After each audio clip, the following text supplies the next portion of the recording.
నజరేయుడైన యేసు నామమున మీ అందరికీ నా వందనాలు.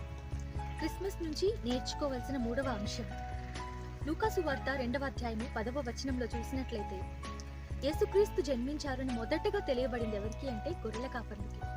అంత మాత్రమే కాదు, యేసుక్రీస్తు వారు స్వయంగా చెప్పున్నాడు, నేను గొర్రెలకి మంచి కాపరిని.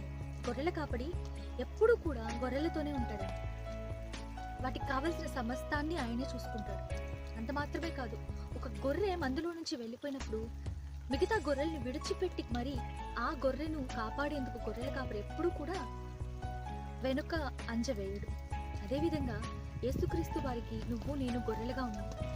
గొర్రెలు తన కాపరి స్వరాన్ని వింటాయి అన్న రీతిగా ఆయన యొక్క స్వరాన్ని వినేందుకు మన చెవులను ముందుగా మనము తెరచుకోవాలి.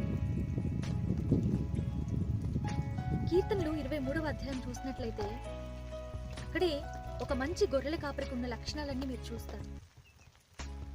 పచ్చిక గల చోట్ల ఆయన నిన్ను పరుండబెడతాడు, శాంతికరమైన జలముల యొద్ద నిన్ను నడిపిస్తాడు, నీకు కావాల్సిన సమస్తాన్ని ఆయన నీకు సమకూరుస్తాడు. ఆయన ప్రతి విషయంలోనూ నీకు తోడుంటాడు. అంత మాత్రమే కాదు, మందును విడిచి నువ్వు దూరంగా వెళ్ళిన ప్రతి ఒక్కసారి ఆయన నిన్ను వెతుక్కుంటూ వచ్చి తిరిగి నిన్ను మందలోనికి చేరుస్తాడు. విశ్వసించండి, దేవుడు మిమ్మల్ని ఆశీర్వదిస్తాడు. దేవుడి వాక్యాన్ని దీవించును గాక. Praise the lord.